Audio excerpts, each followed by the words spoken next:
rumble on, a new day dawning, yawning off the night. I wake up,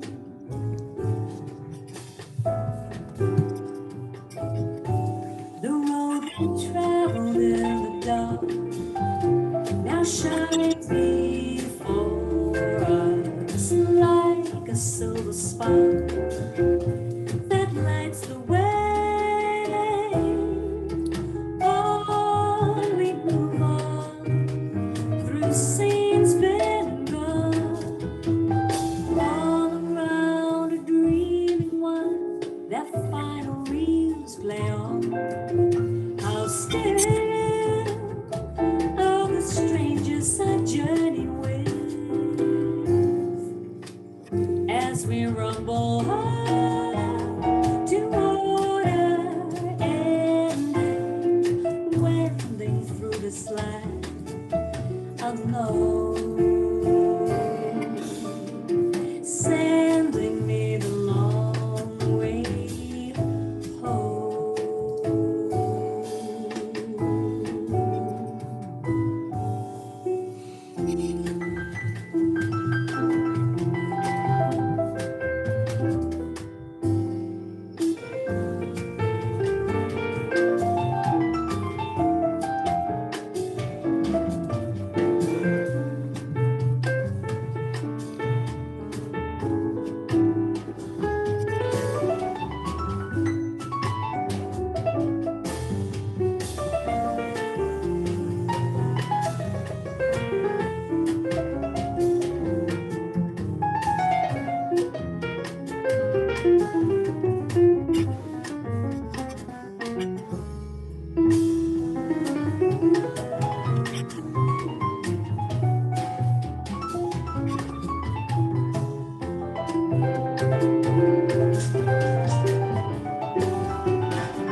The road we've traveled in the dark now shines before us like a silver spark that lights the way.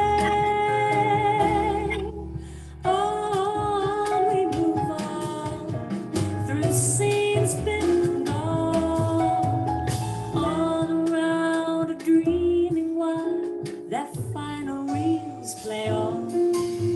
How still are the strangers I journey with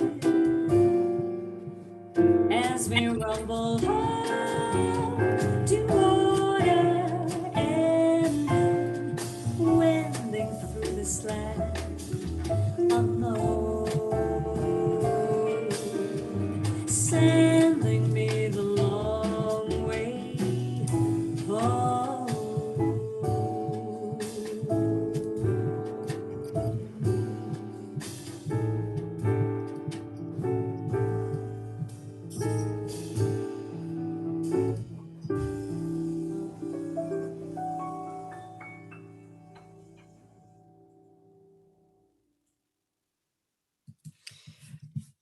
Hello, ladies and gentlemen.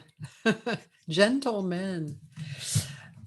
We are here with Georgia Mancio from England. Yes, she is in England. Hello. I am in England, that's why it's dark and gloomy and I've got my heavy sweaters on.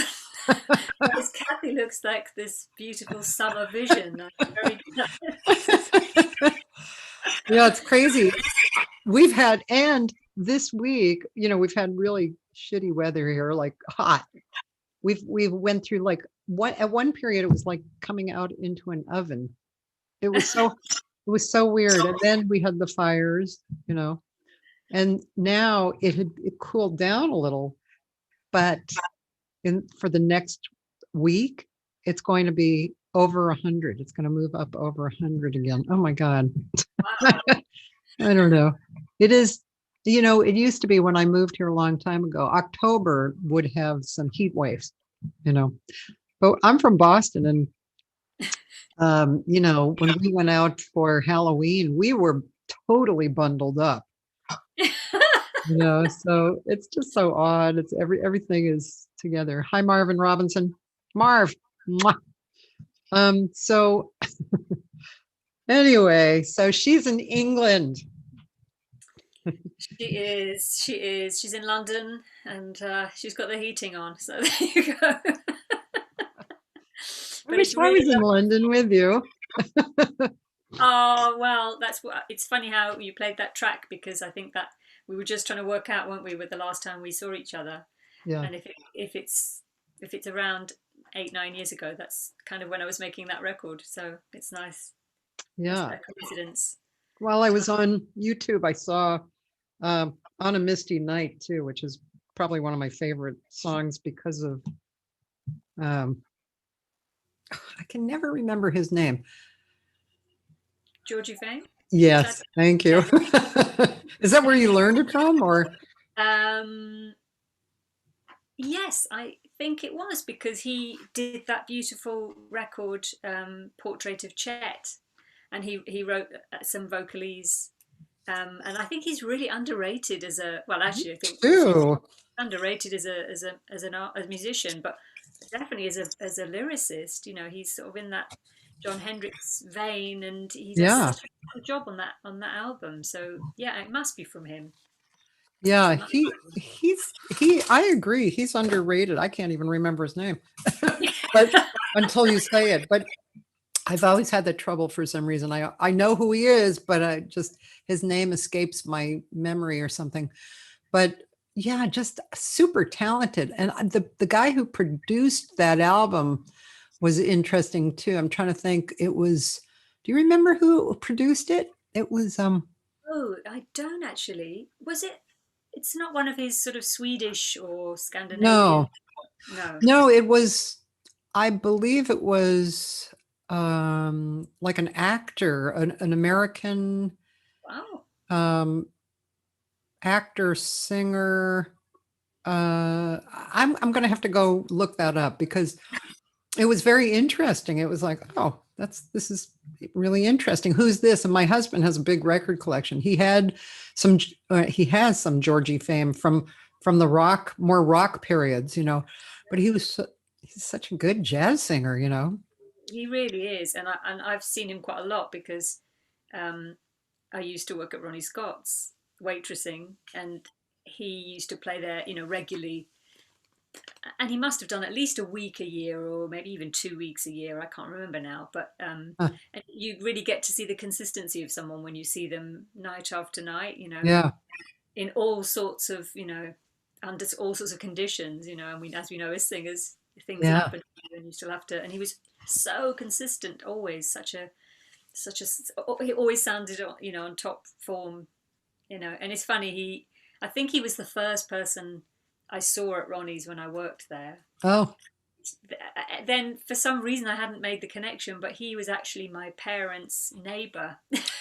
My parents used to live in the most swingingest part of London before I was born, unfortunately. But they lived right off the King's Road in Chelsea in the late 60s when they got married. And he was their neighbour. But I think it was just maybe on the cusp of him, or just when he, had his big breakthrough. Wow. Yeah, maybe that's not quite. I'm not sure the exact dates, but I always thought that was very funny. I told him that he wasn't impressed. I don't think he would remember my mum and dad.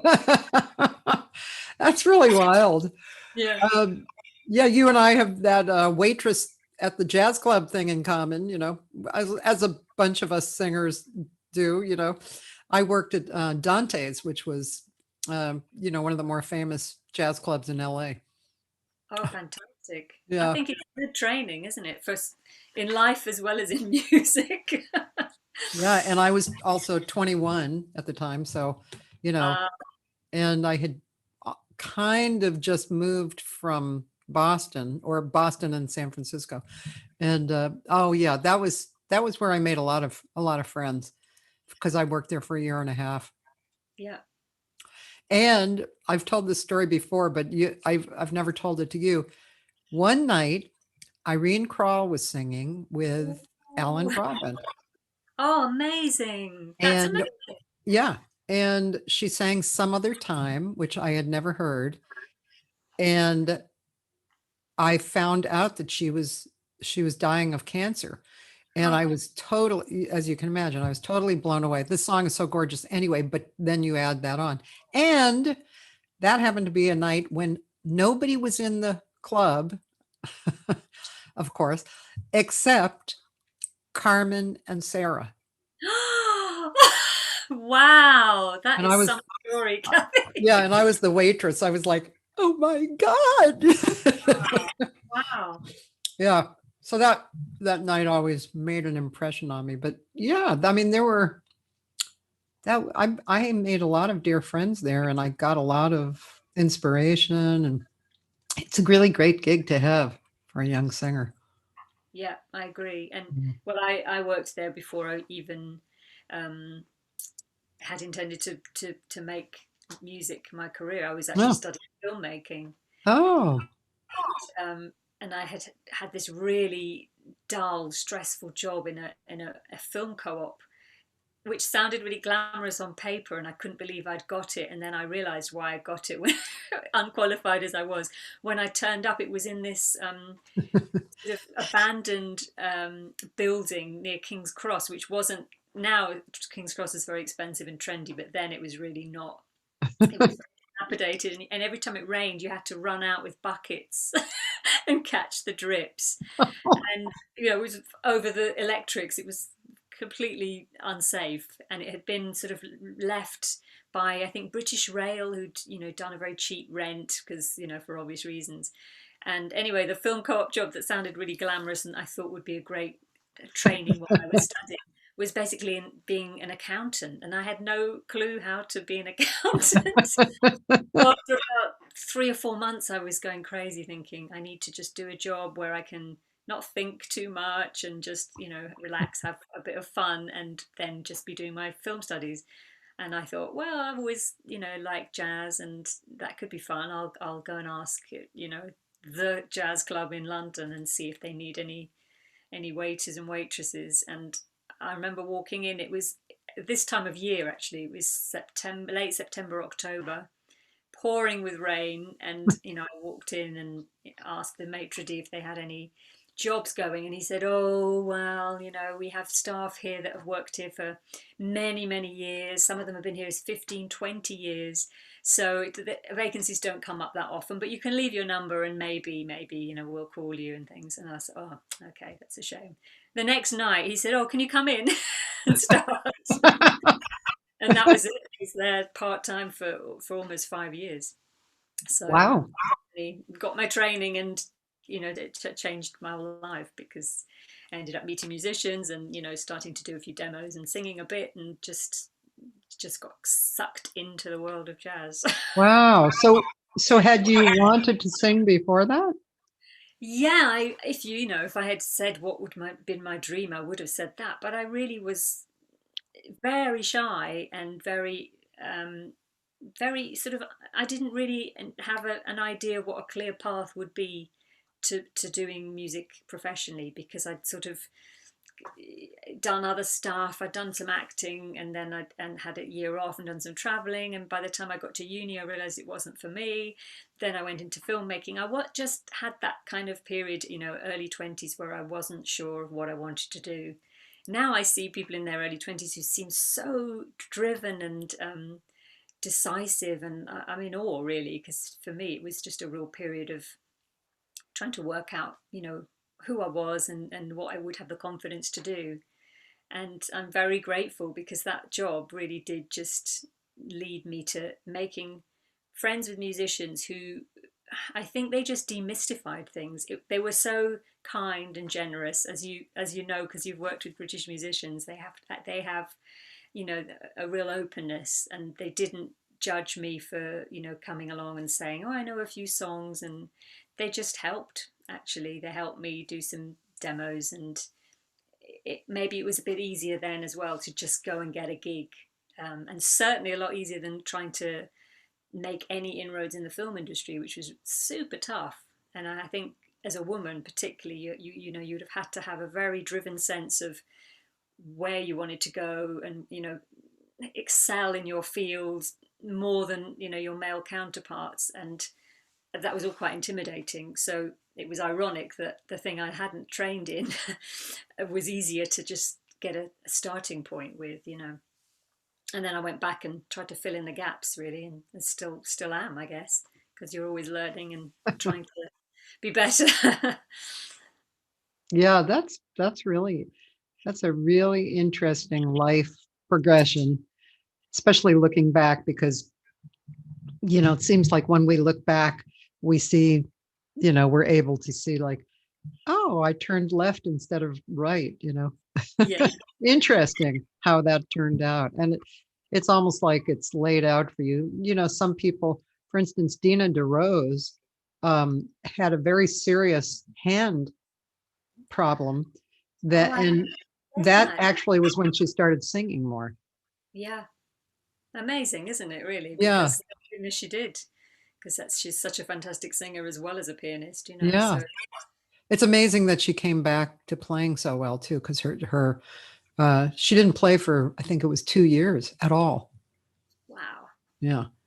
So yeah, it's very interesting. People, I think, and that's a very human, group, a human thing, a human, what's the word? I'm sorry, my words are not here today. That happens occasionally, but anyway, I have a little bit of echo going on, but I hope the sound is good coming across everybody. But yeah, it seems to be a repeating human perspective. Not so surprising that we look at our life, we look back and we muse about it, and but it's as an empathic artist and teacher, as I'm sure you are as well, when I talk to all these people, I see that in everybody, and that's part of why I love doing this, because I can tap into everybody's point of view. I just tap in. They don't even have to say much. I'm just like, whoop, right in there. And it's pretty cool. And it's definitely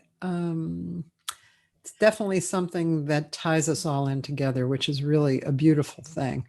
And it seems so easy as artists to have that experience, Yeah.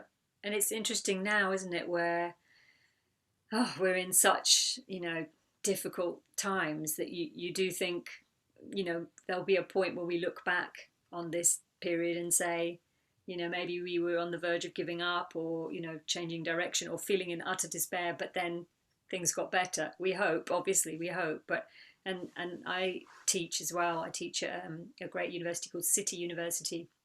Not that much, but I do. And I'm just about to start again next week. And I really feel for these guys, because actually at the moment we're having real problems here, because we're coming up for a second wave of COVID, and it's been very badly handled, the whole situation. So for the students, some of them now have started maybe 2 weeks ago, not at my university necessarily, but over across the country, and already are being told they have to isolate. So they're all in these halls of residence, stuffed up, and unable to really access the full student experience.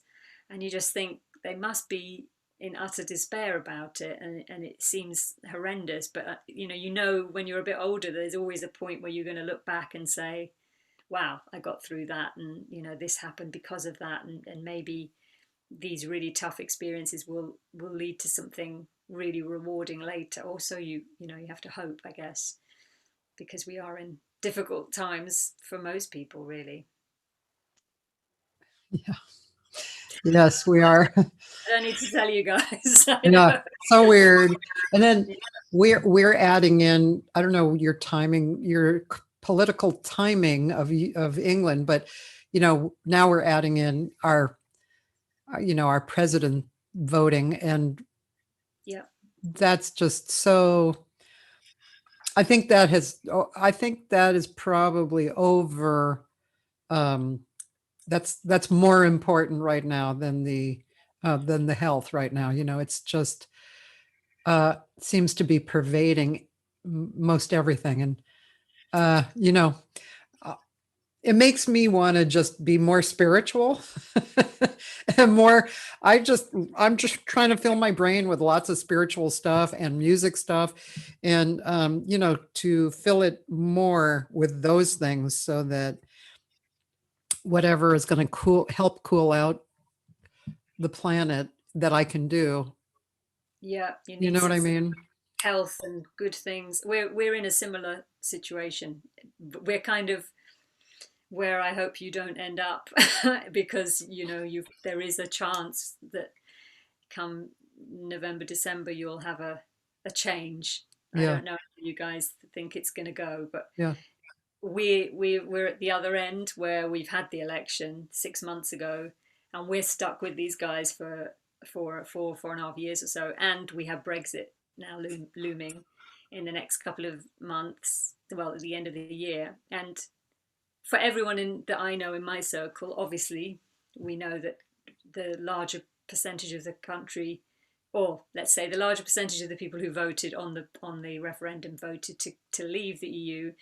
But I don't think, I don't know anyone. I know one or two people maybe, actually, but most people in our circle in the arts absolutely categorically voted to remain, and we're as heartbroken now as we were 4 years ago. And I'm European. I'm not really British at all. My passport is British, but my parents are both Italian. All of my family is European. I don't have any British connections at all, other than I was born here and I've been brought up here. So people will say that makes you British. I don't really know what it makes you, but um, I don't feel British. I feel European, or I feel a mix of the two, and it's just a horrific situation. So I know what you mean, because I think we have this weight. It's been a bit masked over the summer, because obviously everyone's been very preoccupied with COVID, and very worried, and it's coming back, and it's not going to go away. Hurry. But actually, the wider picture is we have a really reckless government in charge. We have the worst people in charge at the worst time. It's like you do actually, and it's scary, because you don't know where that is going to take you. And already, I think every time you think surely this is the boundary, it just keeps getting pushed further and further. And I've certainly seen that in the US as well. You're staggered. You think, how? And the whole, what's it called, post-truth, in other words, the lying, it's become the norm now, and there's no accountability, there's no sense of responsibility for it. There's just this sort of shocking sense of entitlement, and that's the people who run this country have this enormous sense of entitlement, that that they can get away with whatever they want to get away with. And actually, technically they can, because they have a big majority, and they have their secured position for 4 years or so. So it's not a happy place to be, really. But like you said, it is important to focus on what you can do as a human being, as an individual, and for your peers and your friends, and just looking out for people, and trying to not just give up, because it almost feels like, well, that would be very convenient. It's the time to fight even harder, but it's tiring. yeah, yeah. I is it? Well, today, right before this, I think I told you I was at a neighborhood meeting. So our neighborhood, which is a beautiful suburban neighborhood, real peaceful and nice, and the kind of neighborhood you'd want to live in, and it's been uh, getting overrun with homeless and actually, a lot of the criminal homeless too, which is, I mean, like at one of the markets, they're literally outside, right around the corner of the front, shooting up, and they actually go into the market and steal, and the market doesn't stop them because they don't want to kind of get involved with that whole thing. So it's really not good. So anyway, it was a good meeting today. This was the first meeting I had attended. This is the third meeting, but all kinds of people with all kinds of opinions. And but basically, I think that now across the board is a time that they're kind of, I think they're waking up. They're waking up, and there's enough people that are offering actions that anybody can do. Like, okay, all you have to do is show up here 3 times, and then you have the choice to speak at the neighborhood council meetings. And if enough of us do that, let's say 500 people did that, there would definitely be an overflow to the mayor. Definitely. Sorry, That's if you hear me, if you see me going in and out, it's because my internet connection is weak. So I hope I'm oh, still with you. that's okay. We're seeing you now, I think. Apparently, I'm unstable. You're unstable. Anyway, You're cutting in. okay. Well, I'll just talk a little longer. Maybe it'll Change my name. So changed your name. Well, if it gets hard, I can go. So If it gets hard, I can go to YouTube, and then you can get off and come back on. And that might be the time right now. Let's see. Can you chat? Let's see. How about signing off and signing back on? So sorry, everybody. We've been talking about the political nature about everything, but we'll continue on to we'll continue. I'm going to actually play another cut, On a Misty Night, from her. That's really good. This $20. On a Misty Night that we were speaking of when we came on. This is a great song. Gosh, I forget. Oh, Tad Dameron wrote this. It's a great song. Like this, I can't resist your charms until dawn, darling. I insist that I exist in your arms.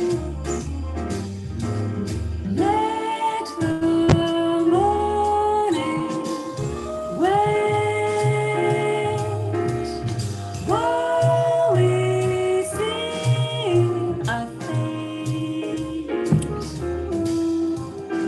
Love was born from a moment's bliss with you on this misty night. So, Georgia, do you have on YouTube? Do you have you and Alan Broadbent on, or? I have only no. Do you have Bandcamp? That we're on Bandcamp. Yeah. Oh, I have your EPK for. Yeah, there's that, but otherwise the album is actually on Bandcamp. Then you can stream a whole track on that. Yeah. Should I send you a link? Yeah, but you know what? If you don't mind, I'm gonna watch your EPK too. Is that okay? Yeah, it's a little a little older now, but yes, that's fine. Sometimes old is good. Not all the Why time, but not? sometimes. Here we go.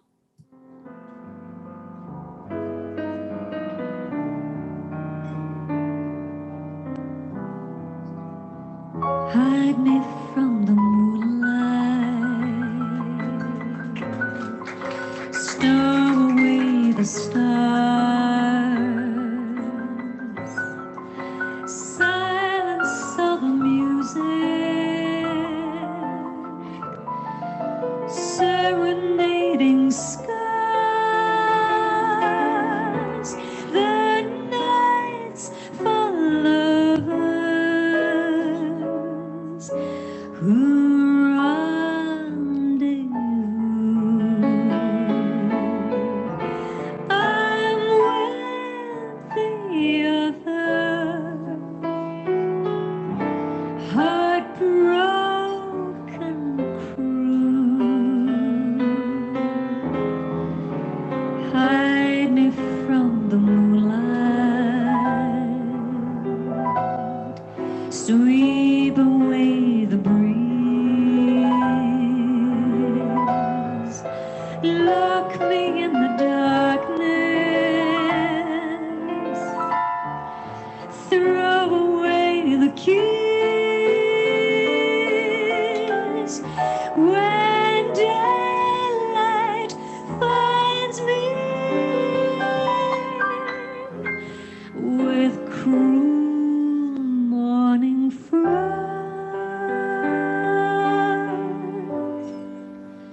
still it will remind me of the love I lost.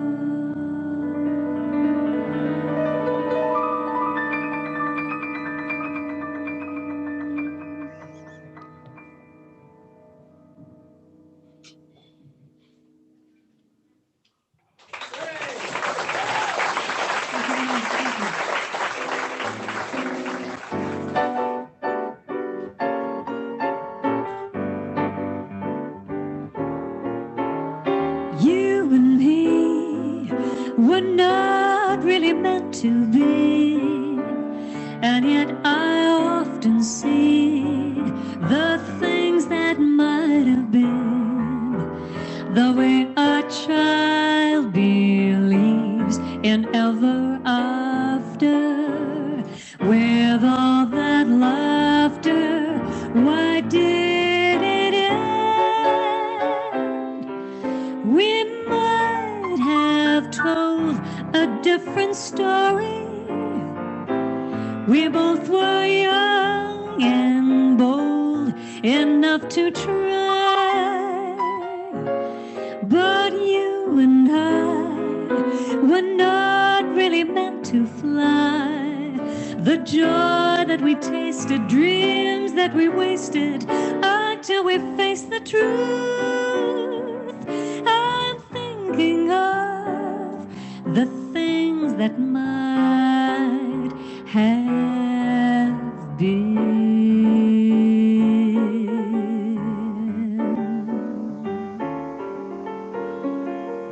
When I sit alone at night, the shadows seem to come to light. Nothing is so black and white if I think of you.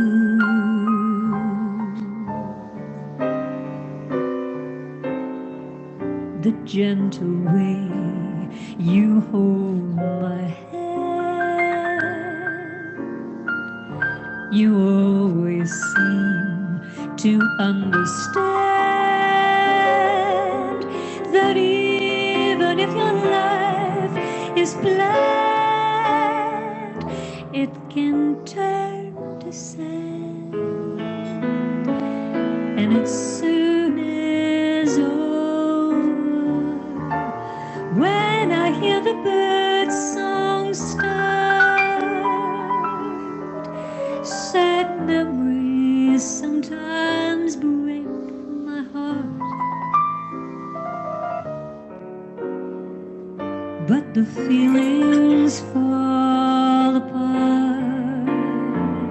if I think of you.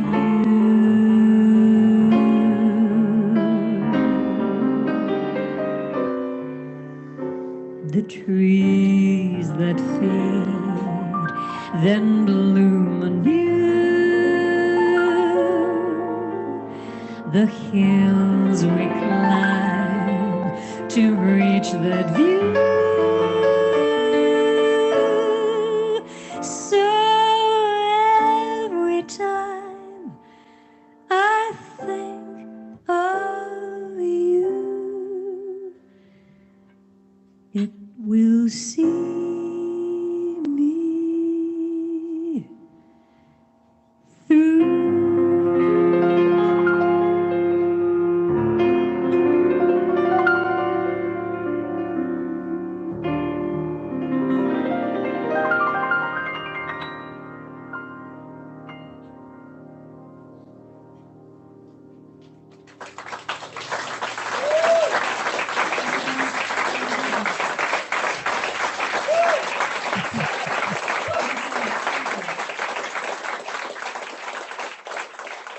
Yeah. Oh, that was so beautiful. And so you you wrote the lyrics for that whole project, correct? Yes. So that I kind of couldn't quite remember. That's a year after we started working together. We started working together in 2013 in London. We just did a couple of duo gigs, very, you know, without any fanfare or anything. And then I think we did Heart's Desire is a beautiful song that Alan wrote with Dave Frischberg, lyrics by Dave Frischberg. And so because we did that, or I'd learnt that one song, I think I said to him, have you got any other songs of yours that have got lyrics, you know, already written? It'd be lovely to do them the next time we work together. And instead of saying, yes, I've got this, this, this, and this, he sent me one of his most famous compositions. It's originally called The Long Goodbye, which he wrote for Charlie Hayden's Quartet West. And he said, actually, I always imagined that this was a story and it would have words to it. And so if you want to give it a go, then, you know, you're welcome. But don't, I remember he said, don't take it personally if I don't like it, because I'm actually very fussy with lyricists. And, you know, so just see what comes up. And I remember thinking that was quite a lot of pressure. But it was one of those just bizarre things, as we were saying, I guess, before, about timing. And, you know, sometimes the page opens, or the path seems to open up for you. Just the timing that he sent a song with that kind of with that title and that sentiment coincided with me going back to my dad's house. My dad had died the year before, in fact just a few months before I first started working with Alan. And it took a long time to sell his house. He lived overseas, and it was a long process to sort of wrap up his estate, and quite a very stressful one, actually. And this turned out to be, he sent me this, it arrived in my inbox as I was sitting in, you know, in his house in Thailand. He actually lived, and we were going to be saying goodbye to the house for the last time. So I thought, oh wow, what a strange coincidence. You know? So I kind of made the house almost the protagonist of the story, you know.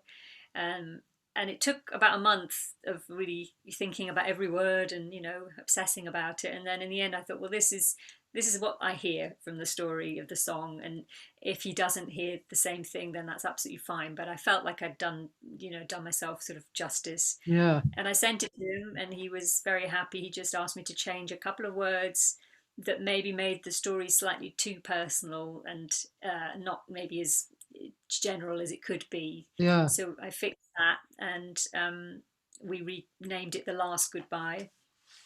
And then from there, there was never any discussion, shall we do this, or, you know, what do you think? It was just, he just sent me another tune. So the next one he sent was a very, it actually sounds like a jazz standard from the 30s or something. It's called Close to the Moon. It just sounds absolutely in that idiom. So quite a different sort of stylistic prospect. And then the next one was a waltz, and, you know, so gradually I realized he was sort of just testing the waters to see, well, could she do that one? And, you know, and eventually we just sort of had about 5 or 6, and they were good. You know, they all felt solid.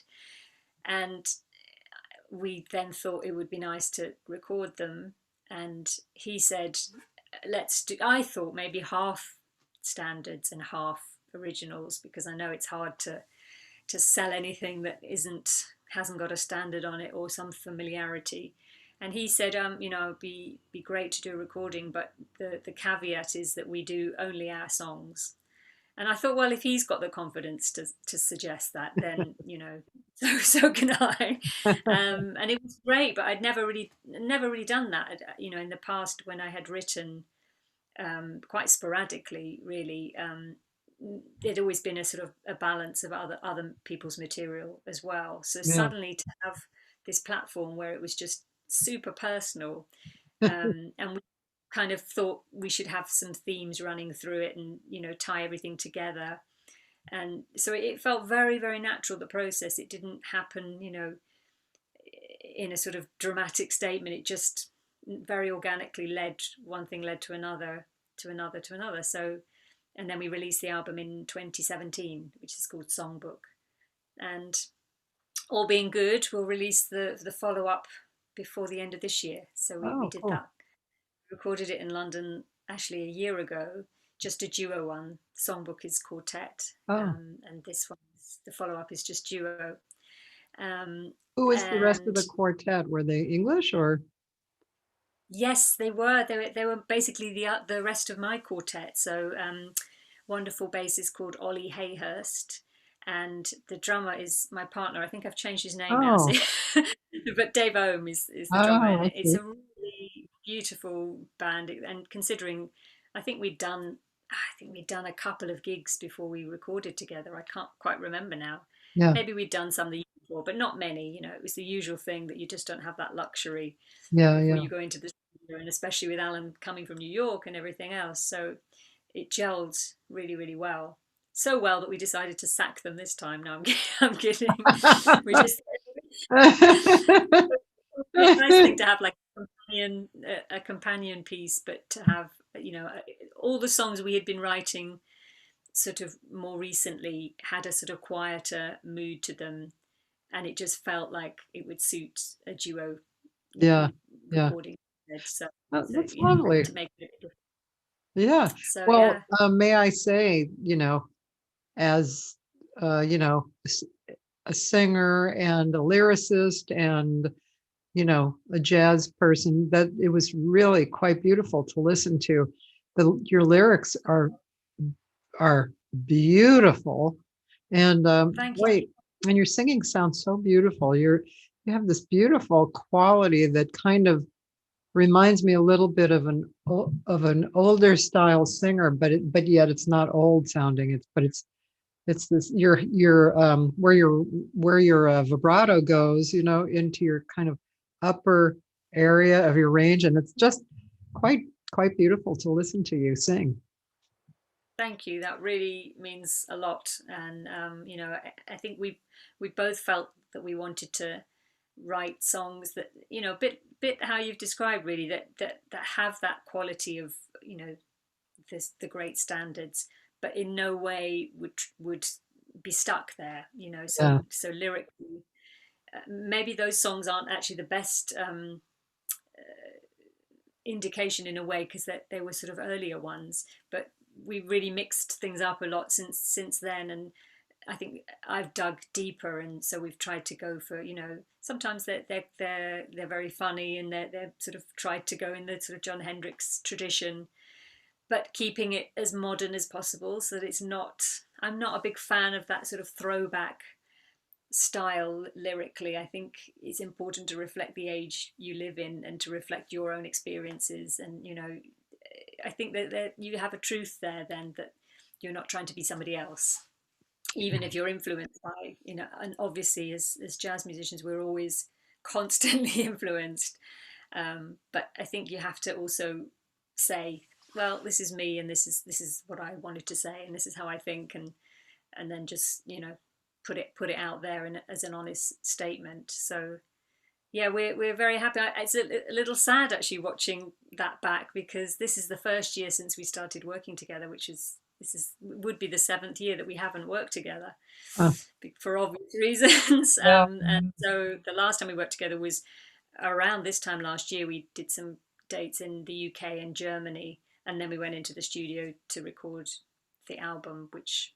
you know, will be coming out. I thought if I get it out this year, at least it sort of compensates for not being in person, able to play together. But, you know, hopefully in the future there'll be some other opportunities, because Yeah. it's a good vibe. It keeps growing, and we've almost hit 30 songs now Oh together. my So gosh. yeah, it's kind of getting there. And every milestone we'd hit, I'd think, okay, we need to do, you know, keep getting to the next one, but we decided 30 is a good place to pause and publish the songs as a book. So that's something else Oh, I'm going to nice. be doing, if not the end of this year, then the beginning of Boy, next. Just, you fantastic. know, Those are yeah, great great. songs. I know Judy did one, right? Judy Wexler sang one She on her did. Yeah, she record that did. she was saying these are the new standards, or these are some of the new standards. Which song did she And sing? she did that one, The Last Goodbye. Oh, Yeah, yeah. And what a great record that is of Judy's. And I just wanted to say what a wonderful woman she is, because she helped me so much with, was it 2 years ago? I got to go to Rochester Jazz Festival to play with Alan and our songbook there. And, you know, we had this very short visa, because it's unfortunately for us to come and play in the States is the most bureaucratic, expensive nightmare. It's very easy, I know, for you guys to come here, but it's not so straightforward the other way around. So we had this very short period of time where we could try and get some other gigs, and she very much helped me get oh, something Kitano in New York. oh, And she cool. was just amazing, because she didn't know me beyond, you know, the song, and we'd had a chat, but I could just tell she was that rare spirit that, you know, wants to just reach out and help, and, you know, understands, like yourself, what we're all in this boat together, and it's tough, and so if we can help each other, we should. Yeah, So absolutely. respect Yeah, for her. And I'm so delighted that her record got such good press and attention, because, you know, sometimes that doesn't come back, and I just thought that was brilliant. She yeah, deserved it. yeah. She's made some really beautiful recordings, um, consistently, you know, and um, she's she's a really dedicated worker on Mm. her music, which is something I really admire, you know, a lot, because it takes a lot. Like right now, for instance, you know, it takes a lot for me to, first of all, want to practice every day. I mean, practice my voice technique. I can go to the piano and sit and play some songs, which I do more than voice technique, because I'm just, I don't know, voice technique just, you know, kind of bores me a little. But even though it can be exciting, but um, you know, it's it's interesting, the desire and the focus on creating right now. I have I have been writing some lyrics, which is nice, because it's for other people, so I feel a little more responsible, you know, like not just what do I want to write, you know, do I feel like writing? But it's actually, oh, I need to write for this song, you know. And but yeah, it's an interesting creative time. How are you getting along with that? I hear what you're saying. I think it's sometimes really hard to kind of practice in a vacuum, because, you know, certainly here at the moment, it's pretty hard to do gigs, and it's not looking very rosy for the next 6 months, 8 months. Who knows, really? But it's not very easy to do it. Clubs have obviously got the distancing issue, and that makes it financially not very viable to do, you know, to have to actually put on gigs at all. And theatres are closed still. It's tough, and it's, I mean, I'm sure it's tough everywhere for everyone at the moment. And so I think I'm really used to having a project, a plan, you know, something to work towards, and then that's where you kind of get your your gumption to go and do the warm-ups and the vocal exercises and all the things that you tell your students that they should do. And then you go, oh, I haven't done that myself. So I get that. And actually I found the first couple of months of lockdown, I found myself doing everything else but singing, really. And so I was doing a little bit of writing, not that much, some piano practice, and learning French and all sorts of, trying to keep as creative as possible. But it was almost too much of a trigger to sing and to reconnect, knowing that we couldn't do it. And as things have started, well, they started to open up, but they're kind of shutting down again now. But there's been a little window where we could do some gigs or live streamed events. And it's bittersweet, to be honest, because you re-engage with it and you find all this emotion that, you've suppressed slightly. And it's almost harder then to go back into your box and go, okay, I have to keep myself, engaged with this. Because I think the live performance thing, to me anyway, is such a precious thing, and much as though making records is fantastic and it's a very different thing, and for me making a record is as much to do with the artwork and putting it all together and thinking about the whole story and that narrative, not just the music. And then it's there and you have it, and it's there forever. Unfortunately, sometimes too many of copies are there forever, but you know what I mean. But the live performance, the fact that it's so transitory. It's you produce one show and then it's never going to be the same again. The audience are never going to be the same again. That energy is never going to be the same again. And I think it's just such a precious thing to be able to share with people. And I'm not really one of these musicians who feels like they bring enough just doing the music. For me, it's really about the connection with other people and what will they get out of hearing the music, and what will they bring to it as well. Because obviously when you talk to audiences afterwards or in the break or whatever, you hear their stories, and maybe especially when you're doing original writing, if you've written something and it connects with somebody in the audience, that's quite a precious thing, because you feel like you've opened yourself up, and it's a reciprocal thing, it's a conversation, and that's the bit I think is the hardest to know. It's going to be tricky now to have that as regularly as perhaps before. So we just have to keep making the art. And actually I'm always thinking of somebody like Sheila Jordan, of whom there is, there's only one Sheila Jordan, and she's inspirational in so many ways. But the fact that she worked a day job for, was it 53 years or something? Something like that. Yeah. Yeah. Something insane. Yeah. And she just did it, and she still obviously made music, and it was always very positive about her, her direction with music, but she always had this other side.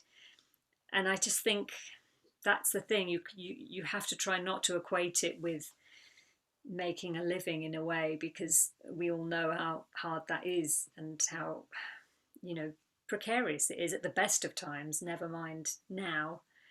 But at least if you're still making music or creating art, then that's yours to own, really. No one can kind of take that side away. And maybe you just have to do it and practice, and when you feel like it, but not give yourself too much of a hard time if you don't, and be writing lyrics or whatever it is that you need to do.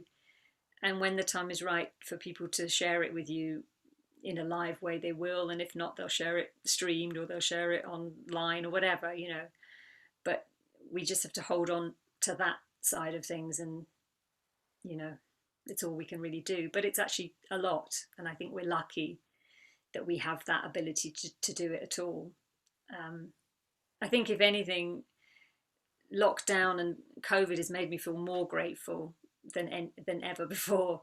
I mean, I've always counted my blessings as in, to be able to make a living doing music. It's never been something I took lightly, because I stumbled into it, as I said, and I was aware that I was very much learning on the job, and learning thanks to great musicians around me who were generous with their time.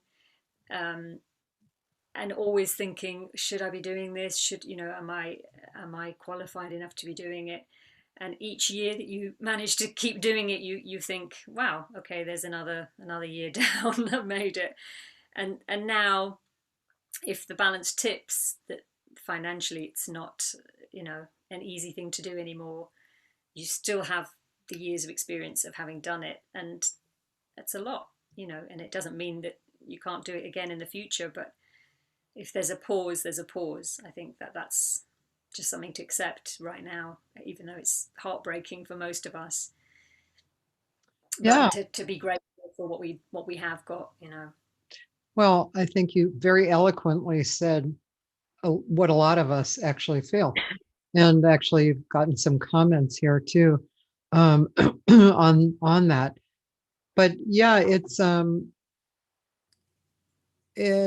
I think, yeah, I have my little gratitude sign up there, and I try and remember every morning to wake up and focus on what I'm grateful for. But what you said, and I've heard that before from people too, about I think the most enjoyable way to be creative is to not be pressured into, I have to do this for whatever, for a living, and I'm pressured and I need to do it. No, because the enjoyment part of it actually is so crucially important, especially, I mean, even performing live. You know how students are always asking, how do I not be nervous? How do I get to that spot? I have one particular friend student who always asks me how to get to the place of play with the musician, that anything can happen.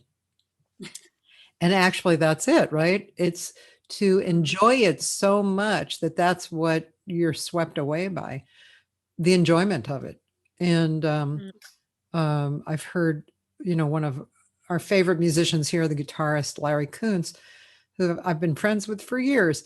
And he told me in the last few years, I asked him what he was practicing. He said, you know what? I'm practicing what I have to practice with joy.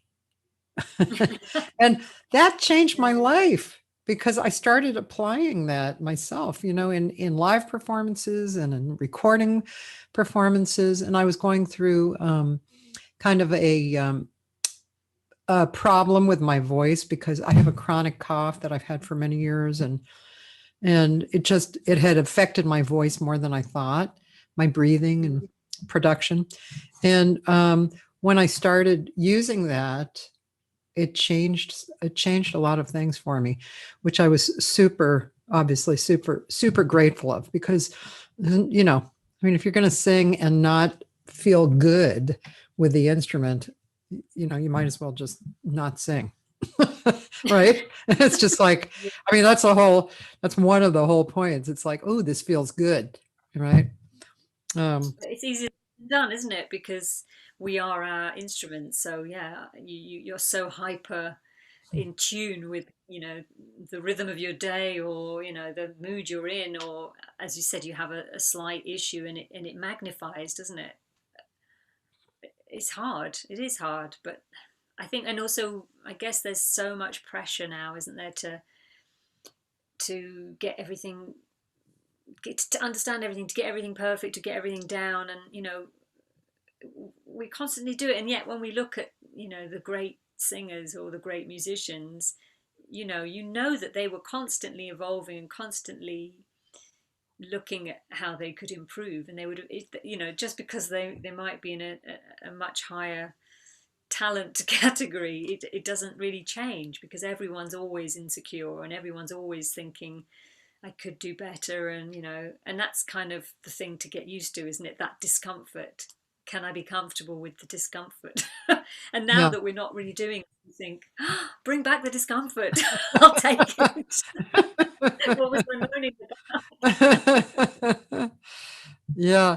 Yeah, very interesting. I haven't done that many live gigs right now. I've gotten together with my friends from my group Fish to Birds, which is a improv vocal group. I've gotten together with them, which is, I mean, it's always fun and it's always free and fun. And what else have I done live? I've been in the studio a little bit, but not creating with someone. But I do have a few gigs actually coming up, and yeah, really just looking forward to being in the room with somebody and, you know, present in the moment, and then actually continuing on and not caring so much. It's funny, I was talking to a friend of mine yesterday who has a physical problem, like this, pretty serious physical problem. And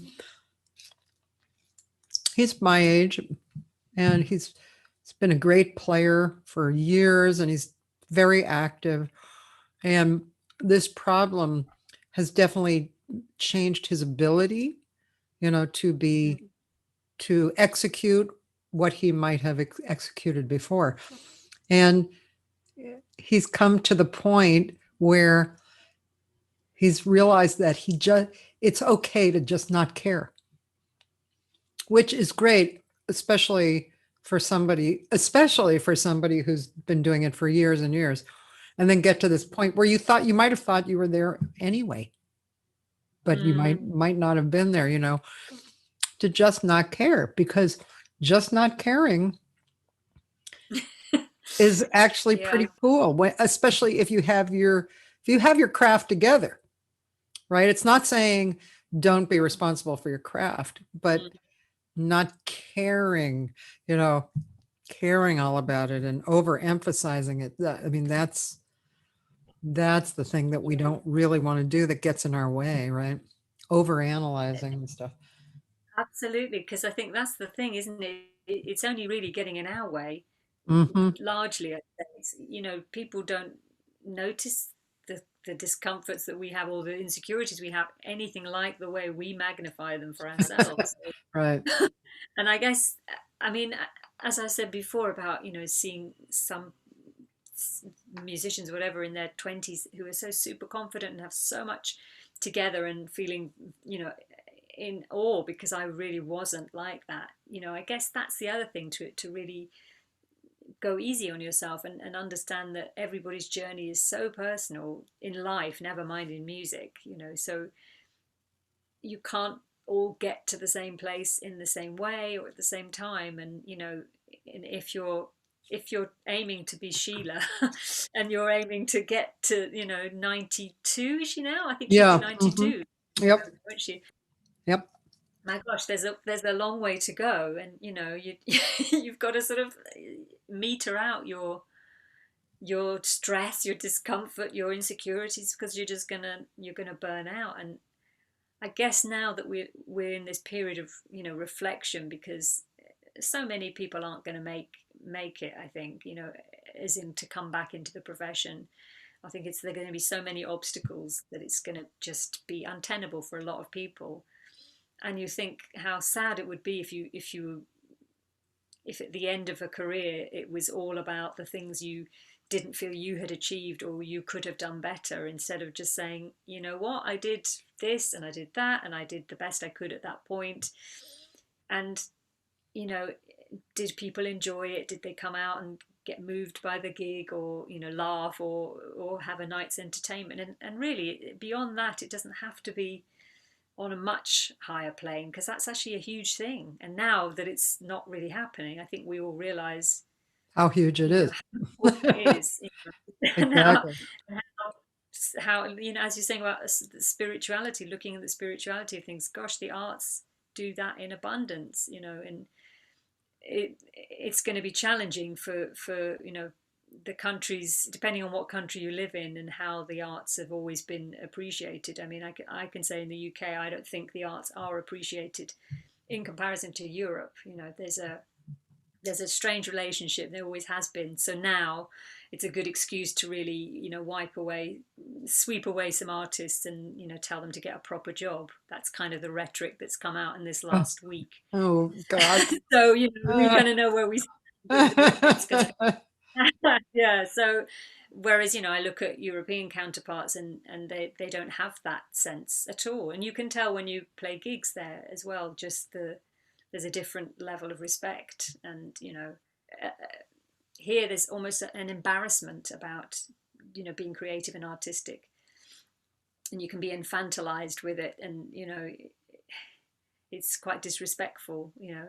And obviously there are amazing people who support the arts, and there's a hugely big talent pool of artists and creators, and the industry is actually very successful, you know. So it's a kind of crazy thing because it makes money. It's not an industry that, you know, is on its knees or has been on its knees. It's a going thing. But I think if you don't have that backing and that sense of, you know, pride and from the powers that be, you're always on a sort of slightly shaky ground, you know. And so I think even that in the background to make up that level for yourself or for yourselves is, you know, that I think that plays a part as well. It's not like you can say, well, I know that this, you know, art form is appreciated, and or the arts are appreciated, and so we've got a basic foundation there. You know, there's a lot of factors that can play into that, you know, pernicious insecurity. Yeah. And Yeah. you know, Yeah. Well, yeah. Again, you're eloquent about saying what's on our minds, actually. I think you should write a book. oh, I don't know. She laughed. She laughed a lot at that, didn't she? No, I seriously think you should write, even if it's a booklet or, you know, but actually you're quite, you're quite, I just said the word, you're quite beautiful. Eloquent, yes, I'm just going to say you're eloquent. Yeah, you're just you actually said what a lot of us what we know, but you've actually put it into words quite well. Seriously, well, I think you ought to write. I think you ought to write a little booklet. Seriously, there you go. It's my suggestion. It's a bit like, I think I'll have time, won't I, on my hands to do it. So yeah, I guess it's just that thing I've said before about reflecting the times you're in, and Mm-hmm. you know, I think for me, writing has kind of opened a door that has it's just widened the sort of possibilities for me, because I never had an issue with singing standards or Brazilian music or any other, you know, music that if I love it and it speaks to me, then I think that's all the justification I need to sing it. If it doesn't, then I always feel it's a, you know, it's a bit of a fraud. Right. And I didn't ever think I would turn into a lyricist as well. It just wasn't really, it didn't really occur to me, and it happened slowly and gradually. And you know, I never would have in a million years dreamt that I'd be writing with someone as incredible as Alan Broadbent, and you know, so that's crazy, really. But I've also had a really amazing partnership in the last few years with a British pianist. I don't know if you would have come across her, and composer Kate Williams, and she's actually the daughter of the classical guitarist John Williams, who did those beautiful albums with Cleo Lane. And we started writing together actually on that album you played a track from before, but then left it, so that was 10 years ago. And then we picked up again and released an album last year called Finding Home. Oh, cool. And we both decided that we should write something maybe a bit more hard hitting than we would have done, you know, in the past or separately. So there is quite a lot of politics in there. You know, there's references to the natural world. There's a trilogy of songs about child refugees. They're all true stories, kids that I either met or had some connection with when I did a year's worth of volunteering at the refugee camp in France, in Calais, which was, I don't know if you know it by this name, but here it was notoriously called The Jungle. Mm. And I think when you have life experiences like that, you just feel it's almost doing people a disservice and doing yourself a disservice if you don't somehow weave that into what you're doing as a performer. And I think you can tell, obviously we talked about politics before we even talked about music, and there are musicians I know who like to keep the two things separate, and that's their prerogative. But I think it's kind of naive, especially the times we're in right now. It's naive, and it's sort of, I don't know, I think it's confusing, to be honest. I can't imagine separating myself off like that, because to me my life experience is going to feed into my music, my performance, certainly my writing. And I think that's lucky, because if you have these experiences, whether they're sad or harrowing or amazing, you have that experience to sort of draw on. And you don't have to then just be thinking of invented stories that are harder maybe to tap into. So yeah, I think it's sort of part of the evolution, I guess, of yourself as a human being, and not putting too much of a, as we were saying about the expectations you put on yourself, or the limitations maybe you put upon yourself. Oh, I should sound like this, or I should have practiced. Da, da, da. I think it's also easy to do that as a writer. Oh, this is the kind of writer I am, and that's what I'm going to do. And then you find, oh well, actually, that's can't come out left field, and it's very different, and that's exciting, I think. And maybe that's just part of living and getting older and having different experiences, and having a way to showcase them. Yeah. So we're lucky we get to do that, even if no one can listen for a while, or it's harder, Right. Or we have to listen online. Yeah. Yeah, there's so much going on. I mean, I Yeah. released a single this year for Make Me Wanna Holler, the old Marvin Gaye song. I have two bands in this one project, these two amazing bands, and we did about 10 or 12 songs. And but I didn't fix all the vocal stuff. And so it had been on the shelf. And actually that record that I was telling you about with Andy McIntosh, the Straight Ahead from the UK, that came out in between. And we worked on that one at least 9 months. So, fixing it up and stuff.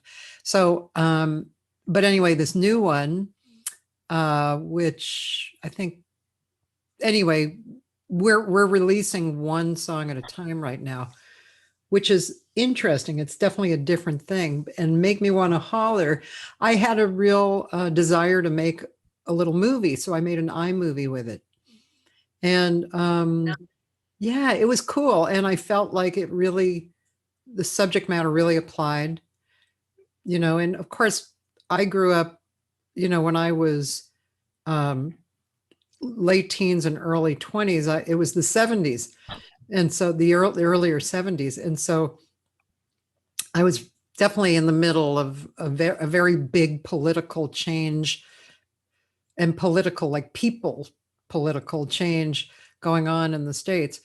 And I was in Boston, and Boston was very active like that, because they had like 50 colleges in Boston. I think now they have like 80, and so a lot of the people who live in Boston were, thinkers and doers and creators and stuff. And so, so I wanted to take music from that period and the following years too, but things that moved me like that, And so I put that out, and I had fun doing that. I really enjoyed putting the single out. I feel like it made a little bit of an inroad, and that was fine for me, And then I'm about to put out another single from that, and also music from that period of time as well. That's very applicable for right now. And so that's what I'm like working on these little moments, and it feels good actually to do that. It feels good to not, especially right now, not wait until the whole record is done, which could take months and months, and but just concentrate on one song at a time and putting it out. I'm enjoying the whole process of that a lot.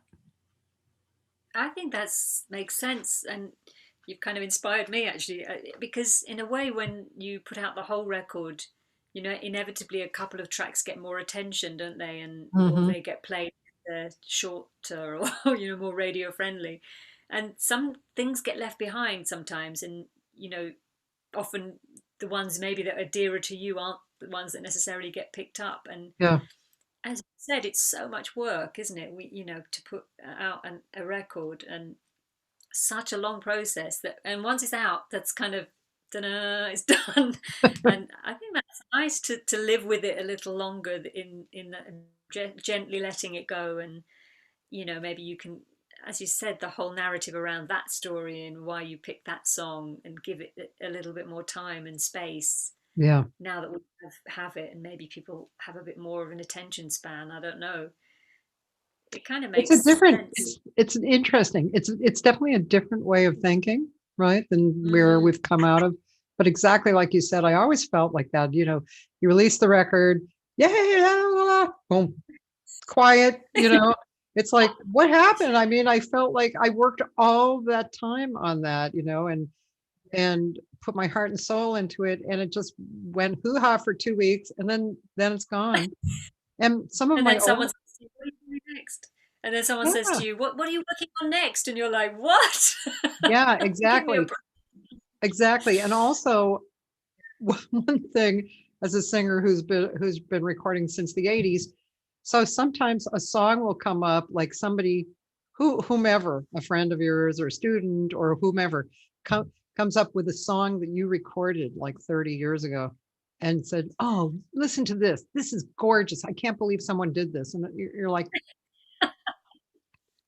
did that a long time ago, and it's really pretty. Not that I need like, oh, yay me, but this piece from this project actually was beautiful, and it should have some kind of notoriety. Now that's never going to super change, I mean, we're always going to be, we'll release something, and however even if it lasted for 9 months, yeah, so next year, it might not be on everybody's mind, because it's not in the moment, and that's okay. But releasing the singles does seem to, it feels like I have a little more control over all that, and it's a little more satisfying, I think. It's very Mm. interesting. And then at the end, I will also release the record, as a whole record. But I might just keep going like this, and yeah, it's interesting. And then of course, recordings like, I mean, if you want to move away for a minute from the artistic creation of it and just talk about what are we doing with these CDs? What are we doing with these projects? You know, are we are we and again, just not talking about the art. Are we actually making money from these? I mean, I think I've Yeah, made my last 1,000 CDs of any project, right? I made 1,000 CDs of all CDs because I just couldn't take spending this almost the same money making 500 CDs. It just drove me exactly. crazy. So I said, I'm getting 1,000. And then the only reason I, I mean, this is silly, but the only reason I don't throw away what's in my garage is because I still go to Japan, and Japan, part of the money I make in Japan is selling CDs. Yeah. So, yeah, so I'm not throwing away all my CDs. But what in the future, I'm not going to be making 1,000 CDs anymore. That's for sure. I'm just not going to do it. It just, even for another extra $100 or something, it's just silly to, go to the extent of making 1,000 CDs, for now when people barely, they don't even, some people don't even know what a CD is, or, we certainly don't have them usually around the house. I mean, I do, but you probably do, but you know what I mean? Yeah, I do. Yeah. I was listening to Dina DeRose actually a couple of days ago. Was it on Your Hang, or I don't know what it would have been Maybe on. it was Jazz Boy. Yes, Jazzvoice.org. Yeah. Because yes, she did a workshop, right? Yeah, Boys. Yes, that's right. And she was talking about having had various labels that have put out her CDs in over the years, and it was really interesting to me because I've always self-released, and which starts off as by necessity, and then actually I realized it was quite nice to have that control over the whole process. Well, more than nice, actually. For me, it's become really important because I do like all that, the artistic side of it, and I think it's important to learn at least how this works, even if you then choose to get somebody else to do it or get a label to release it, whatever. But she was saying that she hasn't really ever had any money back from any of her albums. Maybe the last one she did, or one she did with Scott Hamilton, that she does get some royalties from, but generally she'd get paid from the label, and then that would be it. There was nothing beyond that. And I thought, wow, so it's tough however you're doing it. It's such a small market, isn't it? It's just a really hard thing to do, and it's also, there's so many people making great records, that no wonder it's a competitive business. But as you say, it's hard when you've put so much time and effort and obviously money, into making something, and then having that sense that, oh, what now? And does it just sit there under your bed, in my case? Yeah, but, yeah. You must have a big bed. I've got a big bed. That's sad, isn't it? A really big bed. Judy, do you know Judy Rafat? Sorry, Judy. Judy Rafat. She's in Germany.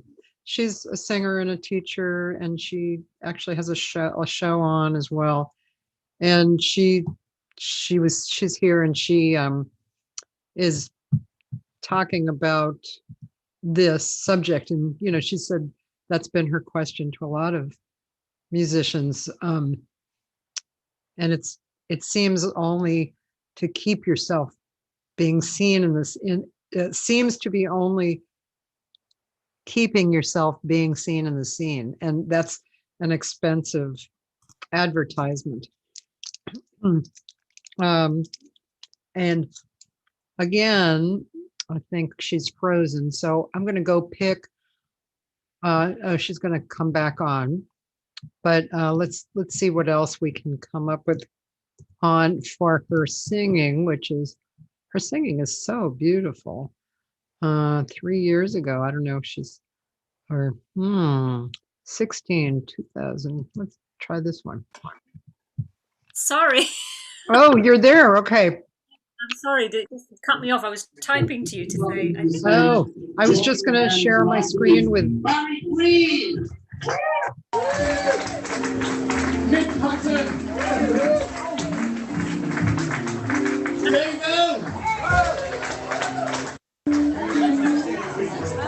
This looks fun. Man, this looks like a lot of fun, Georgia. Chaos, that one. It was an after hours festival thing. There's a nice one, actually, the song we were talking about, I can see it like top right, the BBC one. That's a really nice video. This one, okay. The song we were talking about with Alan, that's a nice, beautiful production as well, because it's the BBC. And this is Kate Williams on piano that I was talking about. Oh, okay.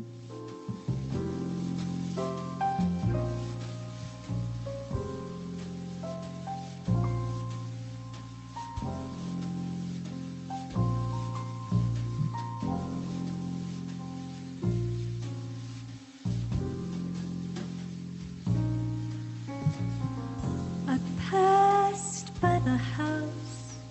yesterday. It seemed to have something to say. The gates were all worn and the pathway was torn, and yet I still hope you'd be there. The lights that you hung from the tree, the flowers you planted for me, the shoes that you wore, they were right by the door, and so I still hoped you'd be there. Though time slept through our hands, life seemed so planned, I thought you'd be here always. Now that I'm standing alone, I see it's a house, not a home. Goodbye, my old friend, I won't pass by again, still hoping that I'll find you there.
I passed by the house just today.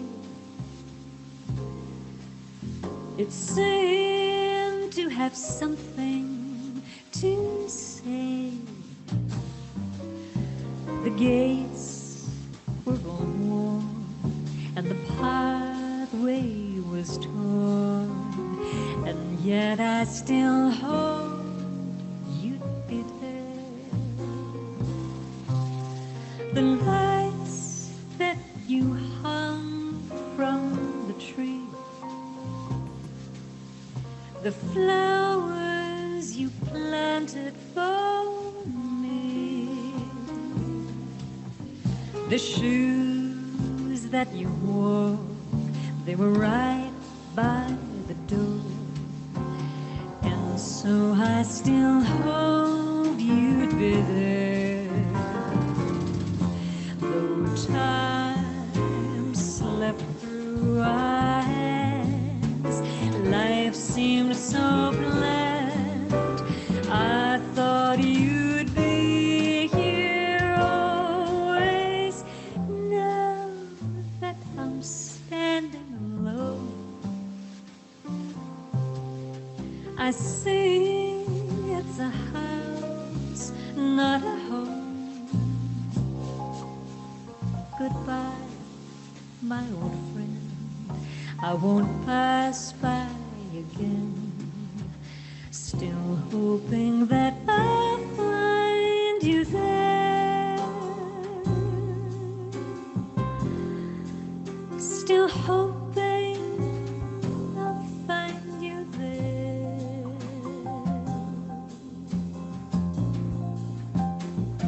Still hoping.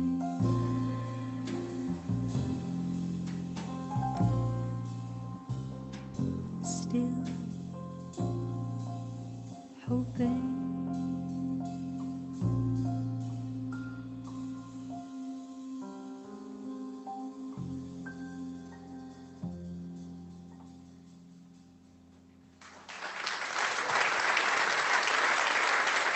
Thank you very much. Thank you.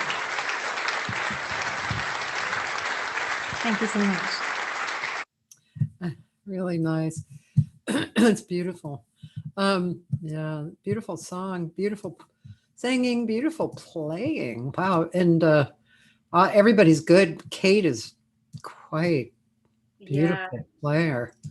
And that's Dave and Ollie who were on the album. So yeah, I figured. Yeah.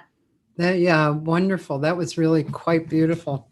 It's interesting about especially piano players. I've noticed the women piano players, they seem to have, for me, an extra. I hope this isn't politically incorrect, and if it is, oh well. But to me, over the years, when I hear, especially piano players, women piano players, there's something a little different that they have than men piano players, and it doesn't make the men, them better than the men piano players. It just, there's a quality, I don't know what it is. It's being a woman, I guess, but it's when there's a good female piano player, I really enjoy that extra quality that I notice. Interesting. They quite a lot of talk, in the UK about the gender imbalance, in jazz, and particularly, I guess, for instrumentalists, it's been traditionally more common that you'd have most women in the industry tend to be vocalists and fewer male counterparts, and many more male instrumentalists than women. And it's definitely getting better, and the college education system is definitely, there's more women coming through the ranks, but there's been a lot of discussion about when, say, the big orchestras do blind auditions, how the gender balance suddenly redresses itself quite miraculously. That's, I don't think that's still the norm, and there's definitely still a long way to go, because often I look at the programming of a venue or a festival, and you're still like 80% male names, Mm-hmm. and obviously not just in the UK. I'm sure that in the US it's probably the same. Sure. Europe. And we need to have a bit more equity, I think. There's Judy Rafat says there's only one woman in the whole WDR big band in Germany. Yeah, it doesn't surprise me. Wow. Yeah, it doesn't surprise me. Yes, and also I noticed, like, here, I think probably in the States as well, jazz writers, not as in musicians, but critics and things. There's so few women. There's a couple coming through now, I've noticed that as well. And I don't know what that's about, really, but it's frustrating, isn't it? I mean, you think, come on, we're in 2020 now.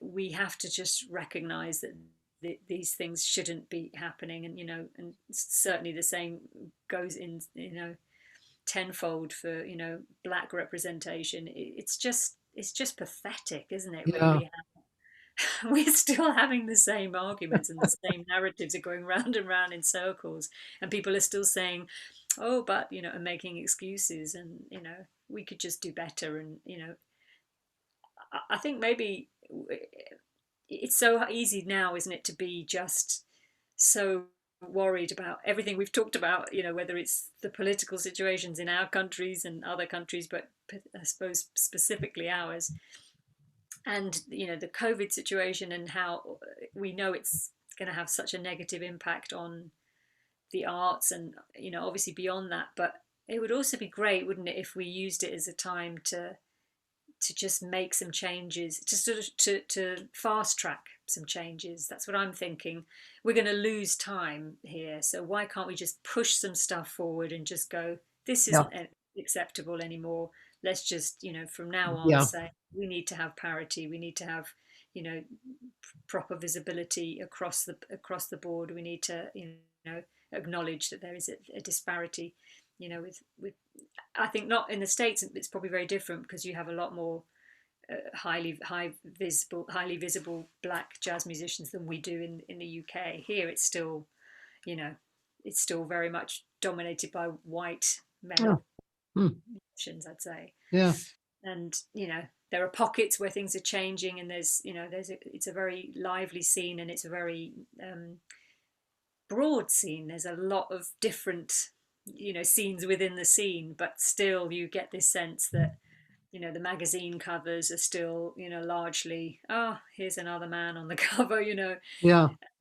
It's just time to really just make up for the lost time and just push ahead, I think, now. And Yeah, there's a friend on here from Seattle. She's a big jazz fan, Joyce Glasgow, and she said at the Winter Jazz Festival in Jazz Fest in New York City, they started a mandate recently that all bands hired for the festival should have at least one woman in them. interesting, yeah. Yeah.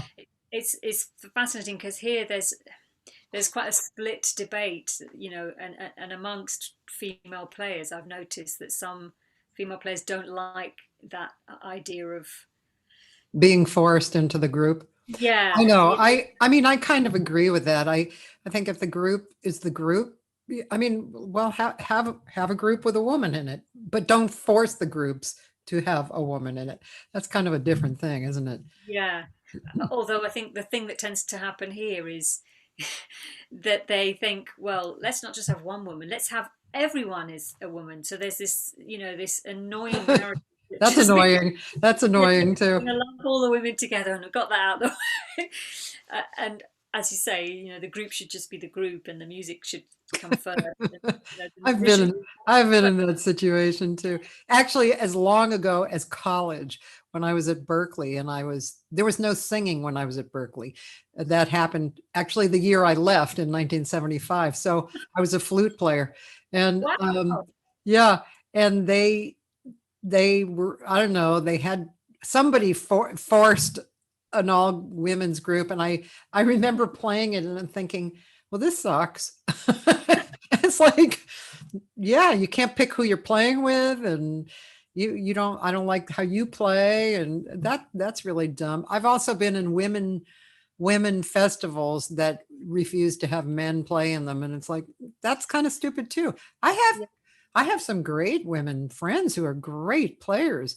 Karen Hammock and Marianne McSweeney and Nika Rato. I mean, there's a lot of great players who are women. But it's just like any gig, you know, you create a gig and you hire people for different reasons, you know, and sometimes, you know, it should just be, it's again, all of this stuff sometimes just leads me back to thinking it's a human thing. Let's all accept each other. Why do we have to like be so narrow? I understand that things have to change and I'm for that, but also there's a bigger picture too.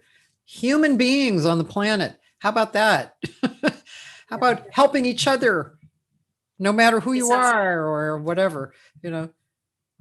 It's a hard balance to get right, isn't it? Pardon the pun, but I guess it's acknowledging that there's an issue that can sometimes be like, you know, going uphill, isn't just even getting to that point where you're, you know, that there's some base acknowledgement that, yes, you know, why, or a question, why are we not, you know, attracting female writers into the industry? What's that narrative? What's happening there? You know, and how could we change that for the future? And you know, and I think that because it's so easy to just go with the status quo, isn't it? It's so easy to just Yeah. keep things going as they were, and it's a niche industry anyway. It's a tough one to make work Yes, financially. it So, is. if you always use the same names, you get the biggest crowds. Then you're going to keep using them because you can't really afford not to. I do appreciate all of that, but I've also heard some really quite shocking stories, even recently, from black female musicians, and some of the stories they've said about the way that the casual racism that's been thrown at them, on a gig by promoters. Say you just are dumbfounded that can happen in Yeah. 2020. Although, Yeah. yeah, go figure. With everything that's happening right now, it shouldn't be a surprise. But Yeah.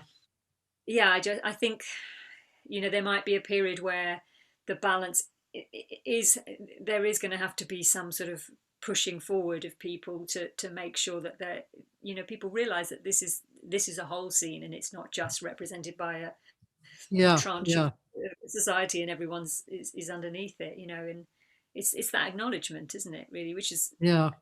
I see that this is so much what's happened with the most recent Black Lives Matter movement, that at least to have maybe hopefully a shift of acknowledgement that this is even an issue, Yeah.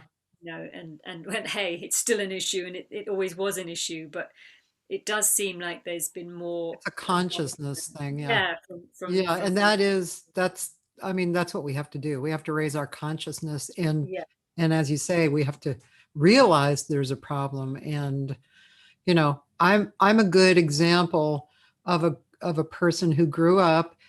I grew up in Boston. I grew up in a small, lower middle class neighborhood. And we had this community, a little community. We had one black family. And um, in Boston, there was a lot of negative stuff happening. The Irish area, and there was a black area, and that they were very, at that time, it was very heavy duty. But I didn't know about that until I got to be in college, which was when the whole political scene was, started really riling up. So I didn't know. I mean, the black family, the boy in the black family happened to be a very politically active person. So, and we were friends. So he was educating me. But besides that, I was naive, and I was a nice person. My dad was a jazz player, so I grew up in the jazz community thinking everybody was equal, right? I didn't think black people were bad or white people were bad. I didn't think any of that. I just accepted everybody. And so that's like a really good example, as I think a lot of us grew up in that kind of consciousness, and now it's I think we're at different levels, all of us human beings, right? We're at different levels of consciousness, and there's so many layers to each individual that but raising consciousness just in general, as a general term, is kind of the only way out. I see Anthony Cucina said, I believe it's all a matter of the heart. Until the heart is changed, it will remain the same. Yeah, I agree with that comment.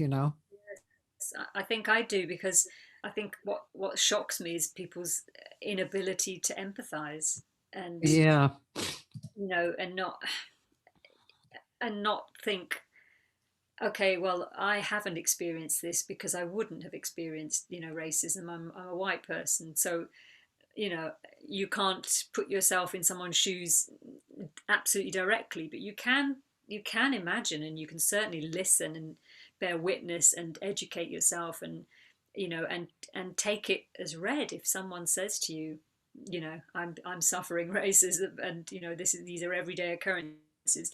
You have to acknowledge it. And what's been shocking, I think, about the polarization in these last few months, of definitely seeing more white friends who maybe would be of that ilk of steering clear of politics and, you know, not wanting to say anything that would be vaguely controversial, saying, you know, I hold my hand up, I can do better, and you know, I should be doing better, and I'm gonna do some work now.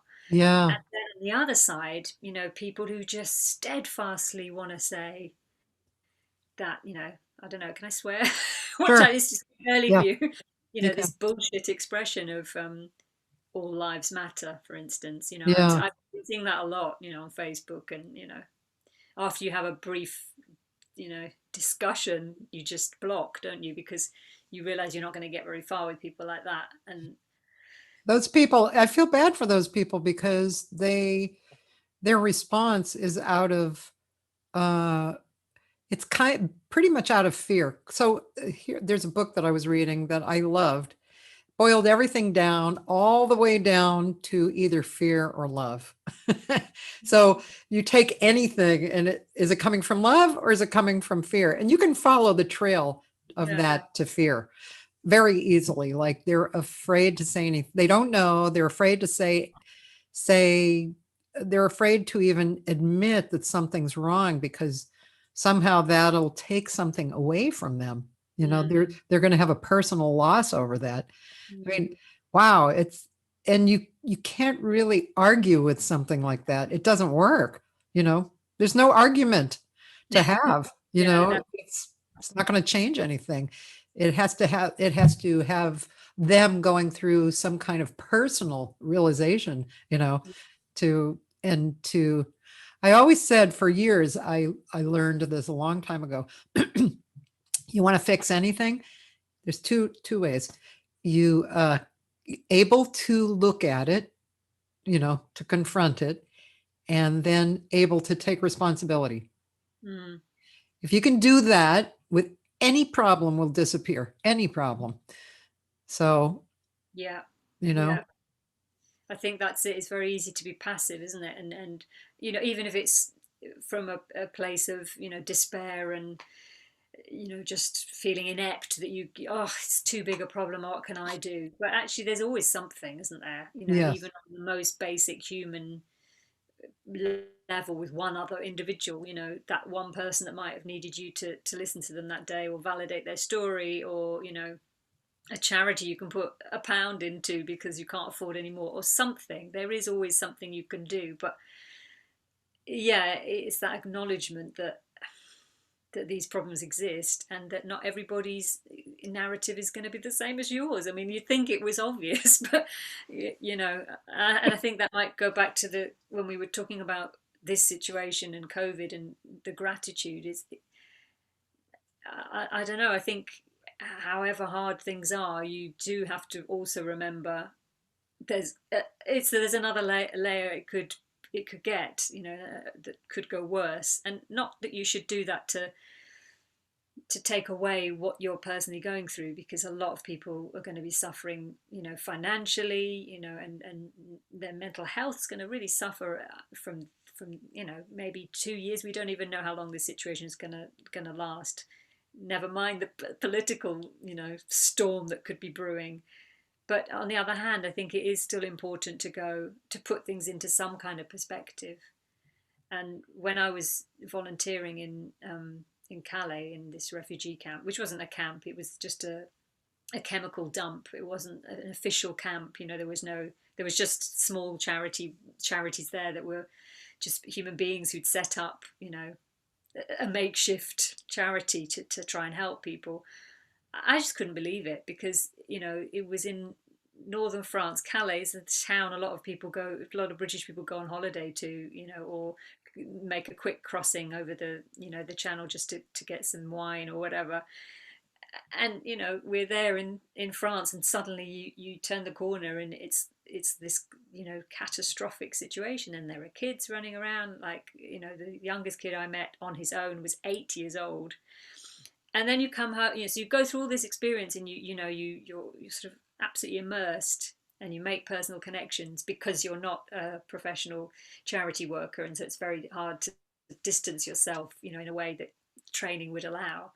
And then you come back home and you do a gig, or you know, you just go back about to your normal life, and you're trying to tell people about your experience. And that really was a lesson to me of how many people didn't want to hear about it, or would just brush it off as quickly as possible because they just didn't want to know, And I've been thinking about it a lot, because this was 5 years ago, 4 or 5 years ago, and it was very disempowering having that sense of, this huge thing that's happening to you, and it's a bit like bereavement or something. Unless you connect with someone who's been through it, it's like a blank on the other side. The other person just maybe hasn't had the experience, so that means they're unable to empathize, or they don't want to put themselves in that person's shoes, or they have, a political slant on why it's wrong, whatever it is.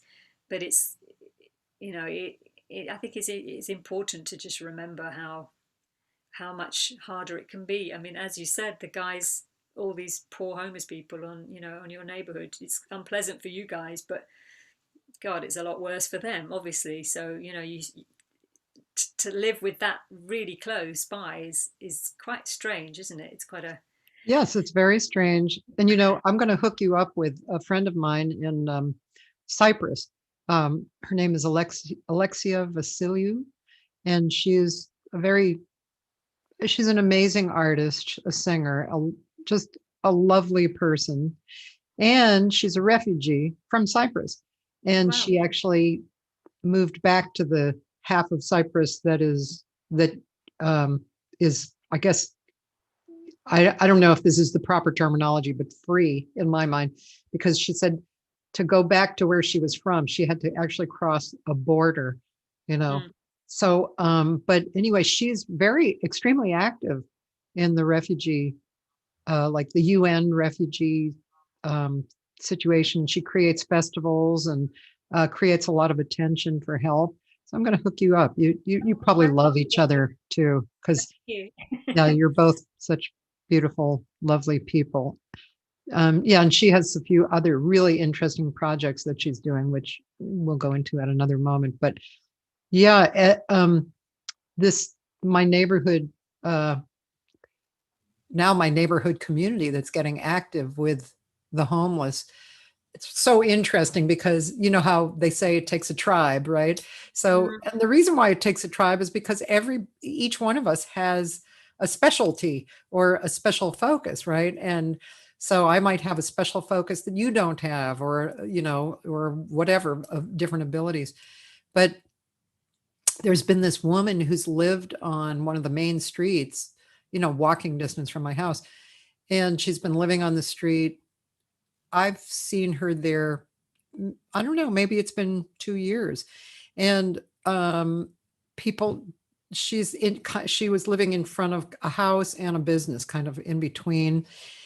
And anyway, this week, there was a lot of talk about her because apparently people were really starting to get upset for her, mostly because if you drove by, she was obviously not just sitting there having a good time, and it turned out that she died this week, and she was written up. I guess there was a big article about it in the LA Times, and she was actually from this neighborhood originally. She grew up here. One of the people in the community actually knew her, like, enough that the woman used to come into her house. And when this woman's parents both died, somehow she was not, she was either manic or some kind of emotional disturbance. And she slipped through whatever cracks there were. Nobody took care of her, no family, no, and she didn't want to leave the area, and so she wasn't, sometimes she would be present and sometimes not. So there's just, again, so it's raising consciousness. She's a good example because and it's an example too, because she was on a main street. So you're not going to drive by and not see it, you're going to see it. So that's the beginning of the awareness, and then you're going to, maybe you'll stop and see if she needs something or that you can provide, or you're going to get on your neighborhood community online forum and somebody's going to talk about her, so on, and somebody's going to suggest, who can help her. And so I really feel like exponentially, like we were talking about over various subjects, things are moving to that pathway to become more aware, and artists can contribute in many different ways. And yeah, I don't think you have to beat yourself up for not being political, but I think you can be political too. I don't think it takes much. You don't have to, if you're like, oh, I can't do that. You could do, like you said, put $1 in or do something that makes you part of the cure, I think you said it, the first thing you said about she was on a main road, so you can't not see it. But actually, that's the problem, isn't it? People just don't see it. Yeah. And, maybe that's the first thing, is just saying that, and humanizing it and personalizing it. Because, the bigger these problems get, the more dehumanized people seem to become. And definitely that's happened with this latest European refugee crisis. When we're hearing of 10,000 people drowning in the Mediterranean, people just can't cope with those figures, Yeah. and they might hone in on, the one little boy who died, and that became a sort of catalyst for something, but then it kind of quickly gets out of hand again, and people just can't cope. And even that term refugees, I'm really uncomfortable with it, and I use it, and then I kick myself and think, because it's a distancing tactic, immediately we're saying they're not like us, whereas actually they're just us with bad luck, or in a horrendous regime that you can't do anything but leave your country. But it's sort of that expression, and I'm not religious, but they're but for the grace of God. And so I think as soon as we say human beings, they're not homeless people, they're people who don't have a home or are living on the streets, but they're humans, and recognizing the person behind it and the story, and what is their story, why have they ended up like that, and who could, like you said, just do one little thing to help that person on that way. It doesn't have to be, as you said, a huge political statement. Yeah. There's an organization called the Innocence Project. I don't know if you're familiar with it, but that sounds familiar. Yeah. It's along these lines, but it's not about homeless. It's about people who have been wrongly incarcerated and have gotten out. But the site is amazing. You should check out the site. It's very interesting. So they have stories of each individual. I mean, I just got chills thinking about it. A guy 29 years in jail and just got out because he wasn't actually guilty. It's just so much. So I highly suggest people go to that, because it's a really wonderful project. And that's just another one of those. Yeah, that's really, it's great. It's an amazing thing that somebody created. I also contribute to the charity water, which that's a really interesting project too. Yeah.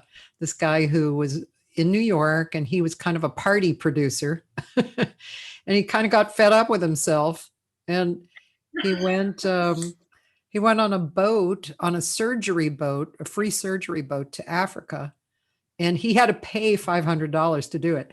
And then he took pictures and he walked people back to their villages after they were operated on, and he saw all this horrific water situations, which was poisoning people, and making people grow these horrible things that the surgery was helping.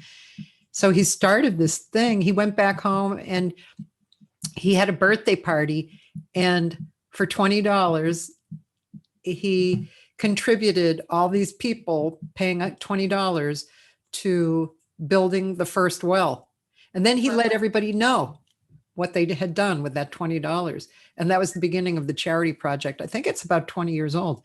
And so, I mean, that's another amazing thing that, can you imagine? He was a party guy, and one day he had an epiphany, and it's a gorgeous thing, isn't it?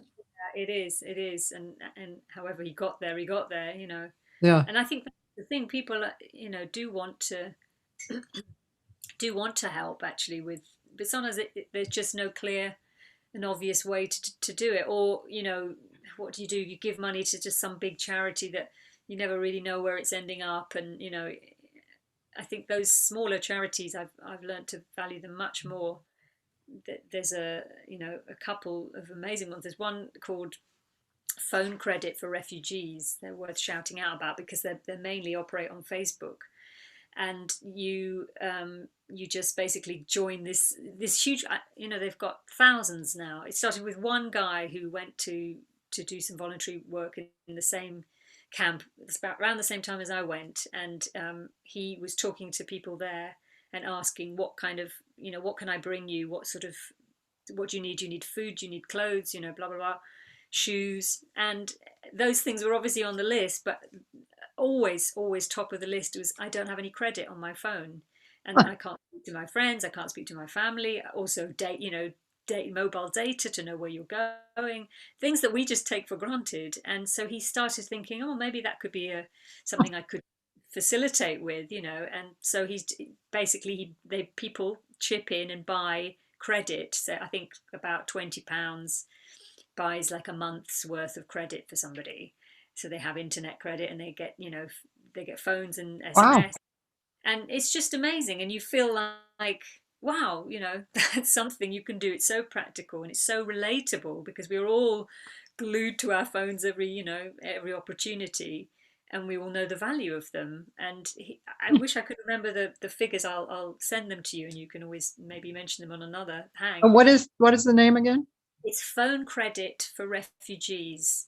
That's amazing. I've never heard of that. That's Facebook. It's a group on Facebook, and you can just join.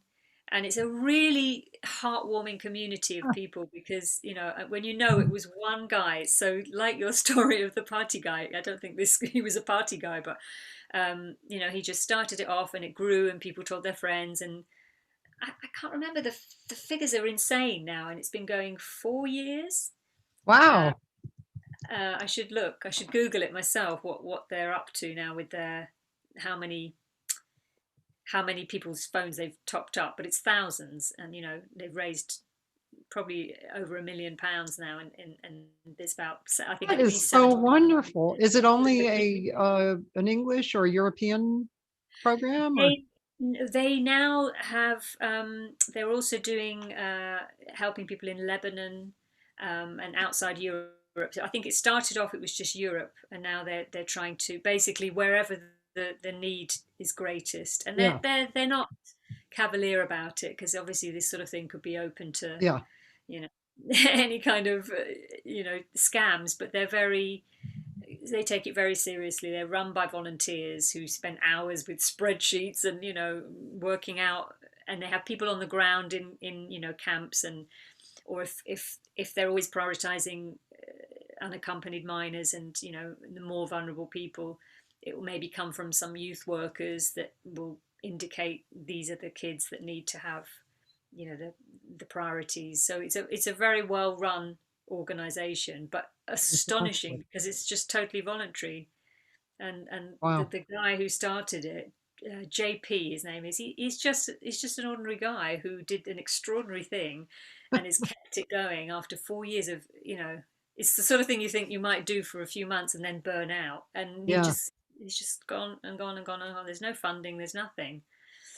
It's just human people chipping in and you know, helping out, and it's created this amazing thing.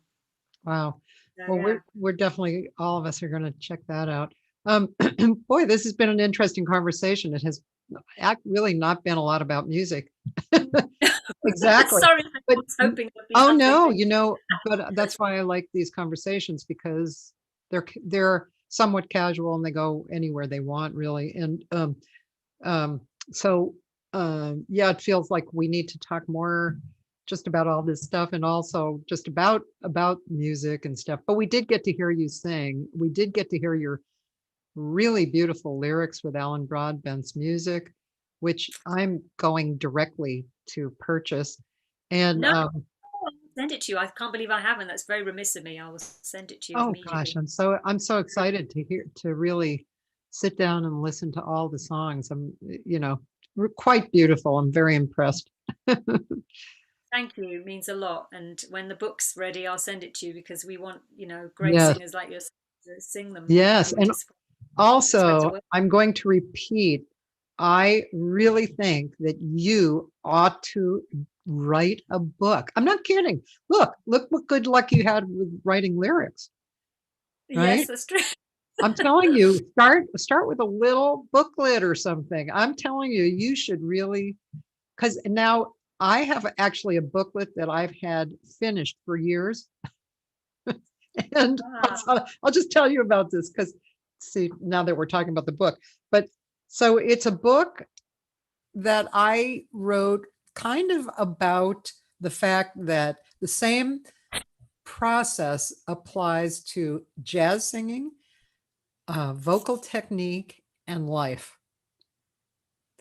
So, and the only, of course, I know it applies to a lot of different things. It's like what is it, the art of Zen, or, Mm.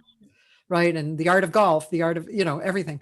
But anyway, I kept thinking in the back of my mind that I had to complete this book. And when COVID first started, I got out the book, which is several years old. And I read it and I thought, well, what else do I say? And then I talked to somebody who was a book writer, and they said, you don't have to write more, just put that out all by Yeah. itself. And then the next one, if you feel like writing another one, you can continue on. And so actually, and I have that on my list now that I've gone down to 3 days a week instead of 6, Yeah. I had that on my list. But I really think that seriously, and I'm going to stay on you, actually, Georgia. I'm going to ask you if you thought about it. You're going to say, Cathy, you're obnoxious, because I'm going to keep asking you. I seriously think you got to consider doing that. Oh my goodness. Another thing to be stuck under the bed that won't sell. No, but Well, you could get it out there, because I mean, it could easily be an online book, yeah. but I really think that you should, because you have you're very prolific in your ideas and beautiful, and I would read it. I would read what you had to say, definitely. Well, you'll be the first to know if it happens. Okay. So, And ladies also, and gentlemen, I just want to say, as you've been so lovely saying that I'm eloquent, I'll try and say this eloquently. What you've created here is amazing, and what a generous thing to do, to give people this space and time and your energy, actually, to do it in a time where everyone's feeling quite vulnerable and maybe quite isolated, and that sense of bringing communities together, the community, and making it much smaller than it is extraordinary what you've done. And I'm glad for your for your health that you've cut it to 3 days a week, because I was like, how is she doing this? I mean, the day left after you've finished listening to her. So thank you, and I was really honoured that you asked me to be involved. And I looked at the roll call of people you have asked so far, and I've watched a few, and it's quite a impressive list there. And I might suggest the people that I would love you to chat to. That suggest to me, because I have a long list, but so what? Exactly. Yeah, we might be here for some time. Yeah, if anyone else likes this kind of talking, I actually found over the weekend, I spoke to, I was lucky enough to speak to Bob Moses, who is, I don't know if you're familiar with him, Georgia. Bob Moses, his music. No. So I discovered him when I was in college. He's kind of like Weather Report. Wow. Okay. And he's a drummer, and he's from Boston, actually. And he's been a hero of mine since college.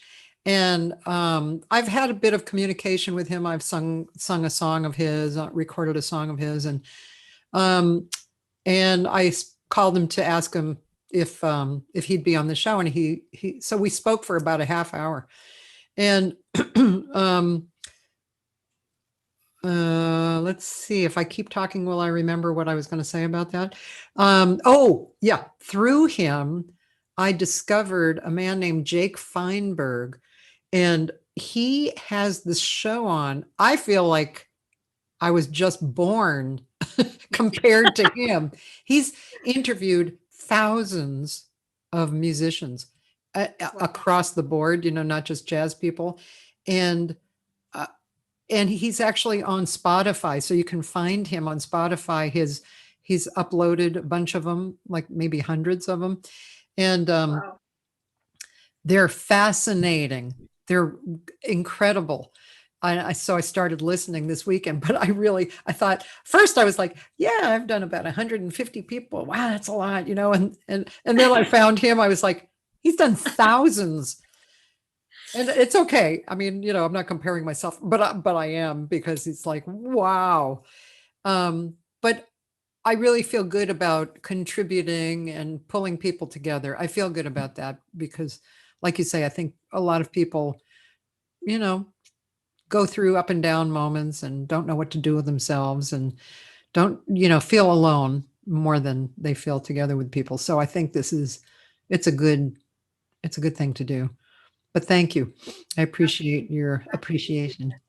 I hope your kitchen's looking great, by the way. Not looking great yet. It's looking good for where it's at, but I Okay. figure another 3 or 4 weeks, and then we might have a kitchen. So That's a lot of takeaways. oh, John Prue is here, and he said, Georgia's a great lyricist. I recorded a song she wrote with Alan called he recorded The Last Goodbye as well. Yes, he did. Hi, John. I can't read any of these comments, so in case anyone thinks I was rude not to reply, I'll have to go back. Well, thank you, Yes. Georgia. Thank you so so much much. for being on. I know it's late there, and thank you. It's been really fun. It's been great. There aren't many people you can talk to nonstop for 2 hours and still have stuff to say. I know. We'll stay in touch. Yeah. Also, ladies and gentlemen, tomorrow is Carol Baki-Rita, who, for LA people, probably know her. She's an incredible artist. She's a dancer and a singer, and her big thing is Brazilian, and she's very lovely. She's very kind of regal. She's really, really talented person. And then Tuesday, I have a married couple who are really quite talented separately. Susie Stern, who's a singer, lyricist, composer, arranger, educator, and curator. She and her husband, who's a orchestrator and arranger, George Oldsey, they had a series in Austin, Texas, where they moved from Austin to LA, and that had, for 10 years, that had like big names come to their home. They had a gorgeous piano and a gorgeous space, and so interesting. So that's going to be Tuesday. So that's it for now. Shout out to jazzvoice.org, which, if you're a jazz singer, it's definitely a worthwhile thing to join. Get some training for some of the top jazz singers.